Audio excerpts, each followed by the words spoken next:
Hello friends, I'm doctor P S Vali. I'm nephrologist based at Hyderabad.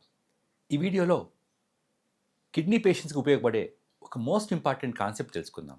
ఆ concept ఏంటంటే అసలు kidney transplant surgery ఎలా చేస్తారు, కిడ్నీ ట్రాన్స్ప్లాంట్ సర్జరీ జరిగే రోజు మనం ఎలాంటి వాటికి ప్రిపేర్డ్గా ఉండాలి, అసలు సర్జికల్ ప్రొసీజర్ ఎలా ఉంటుందో తెలుసుకుందాం. మనందరికీ తెలుసు కిడ్నీ ట్రాన్స్ప్లాంట్ టూ టైప్స్. ఒకటి చాలా కామన్గా జరిగేది, మన ఇంట్లో వాళ్ళు మన రిలేటివ్స్ ఎవరైనా కిడ్నీ ఇవ్వడం, దీన్నే లైవ్ డొనేషన్ అంటారు. ఇంకొక టైప్ ఆఫ్ ట్రాన్స్ప్లాంట్ వచ్చి ఇంట్లో ఎవరైనా సూటబుల్ డోనర్స్ లేకుంటే అప్పుడు విధిలేని పరిస్థితిలో గవర్నమెంట్కి అప్లై చేసుకుని గవర్నమెంట్ యొక్క కిడ్నీ అంటే బ్రెయిన్ డెత్ అయిన వాళ్ళ కిడ్నీ నుంచి మనం కిడ్నీ పొందడం. ఈ వీడియోలో మనం ఫస్ట్ ట్రాన్స్ప్లాంట్ గురించి మాట్లాడుకుందాం. అంటే ఫస్ట్ కేటగిరీ ట్రాన్స్ప్లాంట్ వచ్చి లైవ్ డొనేషన్. అంటే ఇంట్లో వాళ్ళు ఎవరైనా కిడ్నీ ఇచ్చినప్పుడు ఆ రోజు మనం ఎలాంటి ప్రిపరేషన్ తీసుకోవాల్సి వస్తుంది, అసలు సర్జికల్ ప్రొసీజర్ ఎలా ఉంటుందో తెలుసుకుందాం. Number 1, live donation. అంటే ఇంట్లో వాళ్ళు ఎవరన్నా కిడ్నీ ముందే ఇస్తున్నప్పుడు యూజువల్గా పేషెంట్ని 2 డేస్ ముందే అడ్మిట్ చేసుకుంటాం, డోనర్ని ఒక రోజు ముందు అడ్మిట్ చేసుకుంటాం. ఎందుకు 2 డేస్ ముందు అడ్మిట్ చేసుకుంటామంటే ఇదంతా కూడా ఒక వెల్ ప్లాన్ సర్జరీ కాబట్టి ట్రాన్స్ప్లాంట్ అయ్యే 2 డేస్ ముందే కొన్ని రకాల ఇమ్యూనిటీ మెడికేషన్స్ మన కిడ్నీ పేషెంట్కి ఇవ్వడం జరుగుతుంది. అందుకే ఒక 2 డేస్ ముందే హాస్పిటల్ అడ్మిషన్లోకి తీసుకొని ఇన్ఫెక్షన్స్ రాకుండా ప్రాపర్ బ్యారియర్ టెక్నిక్ ఫాలో అయ్యి ఈ ఇన్ఫెక్షన్స్ మెడిసిన్స్ శరీరానికి అలవాటు చేయడం చేస్తాం. అందుకే ఇంట్లో వాళ్ళు ఎవరైనా కిడ్నీ ఇచ్చినప్పుడు యూజువల్గా కిడ్నీ పేషెంట్ 2 డేస్ ముందు అడ్మిట్ అవుతారు, డోనర్ ఒక రోజు ముందు అడ్మిట్ అవుతారు. యూజువల్గా డోనర్కి ఒక చిన్న యాంటీబయాటిక్ ఇస్తారు, లేక బీపీ ఉంటే బీపీ మెడిసిన్స్ ఇస్తారు, కానీ ఇంకెలాంటి మెడిసిన్స్ డోనర్కి ఇవ్వరు. రిసిపియంట్కి మాత్రం 100% ఆ 2 డేస్లో డయాలసిస్ కూడా జరుగుతుంది, ఇమ్యూనిటీ మెడికేషన్స్ కూడా ఇస్తారు, దాంతోపాటు కొన్ని రకాల బ్లడ్ టెస్ట్ రిసిపియంట్కి చేస్తారు, డోనర్కి చేస్తారు. దీన్నే ఫైనల్ మ్యాచింగ్ అని అంటారు. అంటే క్రాస్ మ్యాచింగ్. అంటే ఎన్నిసార్లు టెస్టులు చేసుకున్నా ఖచ్చితంగా ట్రాన్స్ప్లాంట్ ఒక రోజు ముందు మాత్రం డోనర్కి రిసిపియంట్కి మధ్య ఉన్న మ్యాచింగ్ ఎలా ఉందో ఇంకోసారి చెక్ చేస్తారు. దాన్నే సిడిసి క్రాస్ మ్యాచ్ అని అంటారు. సెకండ్ థింగ్, ఆపరేషన్ డ్యూరేషన్ ఎంత. ఆపరేషన్ డ్యూరేషన్ యూజువల్గా ఒక 3 to 4 అవర్స్ ఉంటుంది. ఈ 3 to 4 అవర్స్లో మన డోనర్ నుంచి కిడ్నీని రిట్రీవ్ చేస్తారు. ఆ రిట్రీవ్ చేసిన కిడ్నీని మళ్ళీ రిసిపియంట్ కిడ్నీ పేషెంట్స్లో అమరుస్తారు. అంటే కిడ్నీ ట్రాన్స్ప్లాంట్ చేసేటప్పుడు ఆ హాస్పిటల్లో ఒకే టైంలో 2 ఆపరేటింగ్ టీమ్స్ 2 డిఫరెంట్ ఆపరేషన్ థియేటర్స్లో పక్కపక్కగా ఆపరేట్ చేస్తూ ఉంటారు. అంటే ఒక ఆపరేషన్ థియేటర్లో డోనర్ ఉంటారు, పక్క ఆపరేషన్ థియేటర్లో రిసిపియంట్ ఉంటారు. ఒక టీమ్ ఆఫ్ డాక్టర్స్ డోనర్ నుంచి కిడ్నీని రిట్రీవ్ చేస్తూ ఉంటారు. ఆ కిడ్నీ రిట్రీవ్ చేసిన తర్వాత ఇంకొక team of doctors bed prepare చేసుకుని ఈ కొత్త కిడ్నీని ఈ పర్టికులర్ పేషెంట్లో ఇన్సర్ట్ చేస్తూ ఉంటారు.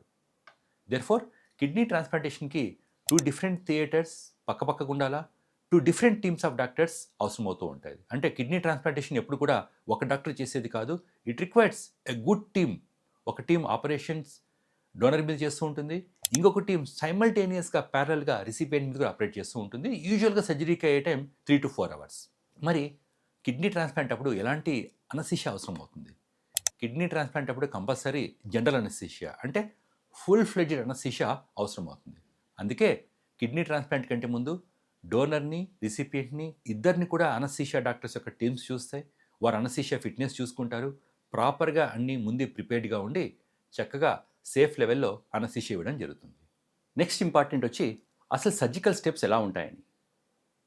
ఫస్ట్ ఇంపార్టెంట్ స్టెప్, డోనర్ నుంచి కిడ్నీ తీసిన తర్వాత ఆ కిడ్నీని పొట్ట ముందు భాగంలో రిసిపియంట్కి అమరుస్తారు. అందరూ అనుకుంటూ ఉంటారు ఆల్రెడీ ఉన్న కిడ్నీస్ని రిమూవ్ చేసి ఆ కిడ్నీస్ ప్లేస్లో బ్యాక్ సైడ్ నుంచి కిడ్నీని పెడతారని. బట్ వెరీ క్లియర్గా చెప్తున్నాను, 99% ఆఫ్ టైమ్స్ పేషెంట్ యొక్క ఎగ్జిస్టింగ్ కిడ్నీస్ని అసలు డిస్టర్బ్ చేయము. అంటే ఆ ఉన్న కిడ్నీస్ ఆల్రెడీ చిన్నగా అయిపోయి ఉంటాయి, అవి ఆల్రెడీ ష్రింక్ అయిపోయి ఉంటాయి, వాటిని అస్సలు డిస్టర్బ్ చేయము. వాటిని అలాగే వదిలేసి కొత్త కిడ్నీని పొట్ట ముందు భాగంలో అమరుస్తారు. అంటే మన పొట్ట దగ్గర బెల్ట్ కంటే పైన ఆ కిడ్నీని కొత్త కిడ్నీని అమర్చడం జరుగుతుంది. అంతేగాని ఎగ్జిస్టింగ్ కిడ్నీస్ని చాలా వరకు రిమూవ్ చేయం. రేర్ కండిషన్స్లో ఏడీపీకేడీ అన్న కండిషన్స్లో మాత్రమే, లేక మరేదైనా ట్యూమర్స్ ఉన్న కండిషన్లో మాత్రమే పాత కిడ్నీని రిమూవ్ చేయాల్సి వస్తుంది. దెర్ఫోర్ కొత్త కిడ్నీని పొట్ట ముందు భాగంలో అమరుస్తారు, కానీ 100% బ్యాక్ సైడ్ అయితే ఎప్పుడు అమర్చరు. మనం ఉన్న ఎగ్జిస్టింగ్ కిడ్నీస్ని అస్సలు డిస్టర్బ్ చేయరు. సెకండ్ ఇంపార్టెంట్ పాయింట్, ఈ కొత్త కిడ్నీని పెట్టిన తర్వాత ఈ కొత్త కిడ్నీకి ప్లస్ మన రక్తనాళాలకి అనాస్టమోసిస్ చేస్తారు. ఇది చాలా ఇంపార్టెంట్ స్టెప్. అంటే ఒక కిడ్నీ ట్రాన్స్ప్లాంటేషన్ ప్రొసీజర్లో ఈ అనాస్టమోసిస్ అంటే దాత యొక్క కిడ్నీ యొక్క బ్లడ్ వెజల్స్ మన పేషెంట్ యొక్క కిడ్నీ యొక్క వెజల్స్ని కుట్టివేయడం, దీన్ని అనాస్టమోసిస్ అంటారు. ఇది చాలా మోస్ట్ ఇంపార్టెంట్ స్టెప్. యూజువల్గా దీనికంతా కూడా ఒక ప్రాపర్ ట్రైనప్ అనే డాక్టర్స్ ఉంటారు. వారు 100% ఒక సేఫ్ లెవెల్లో ఈ అనాస్టమోసిస్ చేయడం జరుగుతుంది. మూడో ఇంపార్టెంట్ స్టెప్ వచ్చి ఈ కొత్త కిడ్నీ యొక్క యూరిన్ గొట్టాన్ని యూరిటర్న్ అంటారు. ఈ యూరిటర్న్ తీసుకొచ్చి మన బ్లాడర్కి అటాచ్ చేయడం, ఇది థర్డ్ ఇంపార్టెంట్ స్టెప్.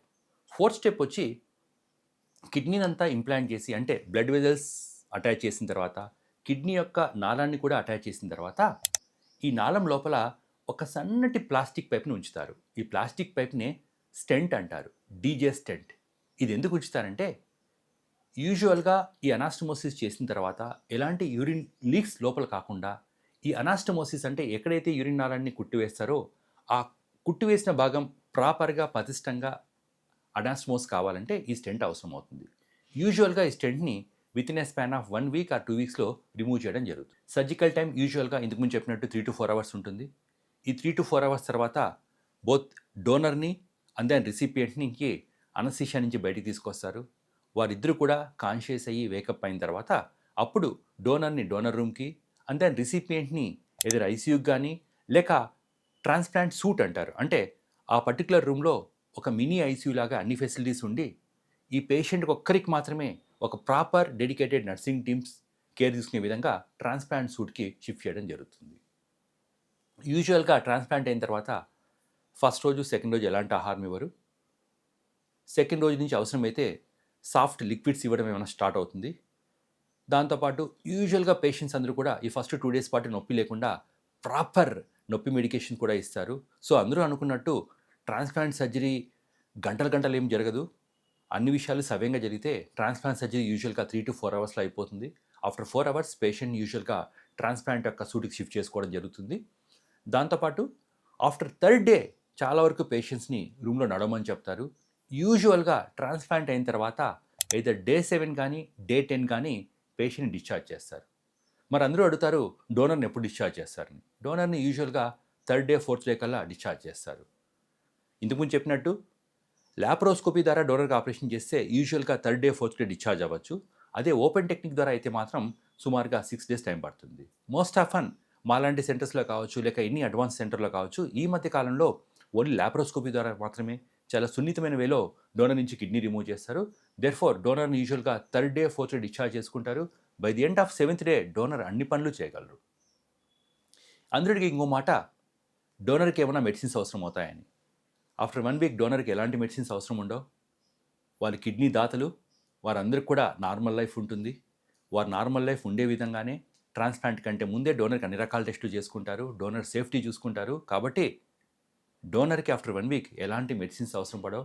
మహా అవసరమైతే బలం కోసం బి కాంప్లెక్స్ మందులు ఇస్తాం. యూజువల్గా Day 7 కల్లా డోనర్ ప్రాపర్గా ఫిట్ అయిపోతారు. అండ్ ఆఫ్టర్ 1 month వాళ్ళు ఆల్మోస్ట్ అన్ని రకాల పనులు ఈవెన్ బరువులు కూడా ఎత్తుకోవడం విధంగా చూసుకోవచ్చు. దెర్ఫోర్ ట్రాన్స్ప్లాంట్ అనగానే అదేదో ఒక మోస్ట్ కాంప్లెక్స్ సర్జరీ అనుకోవద్దు. ఈ మధ్య కాలంలో ఈ టెక్నాలజికల్ ఎరాలో transplant surgery is a safe surgery like any other surgery. ఇది కూడా జనరల్ అనస్థీషియాకి చేస్తారు అండ్ ఒక స్మూత్ వేలో వెళ్తారు. కానీ పేషెంట్స్ అందరూ కూడా ట్రాన్స్ప్లాంట్కి వెళ్ళే ముందు కొద్దిగా రీసెర్చ్ చేసుకొని వారు కూడా మెంటల్గా ప్రిపేర్ అయ్యి ఇవన్నీ తెలుసుకోవడం వల్ల ట్రాన్స్ప్లాంట్ ప్రాసెస్ పేషెంట్కు ఫ్యామిలీస్ కూడా స్మూత్ ఎక్స్పీరియన్స్ ఇస్తుంది.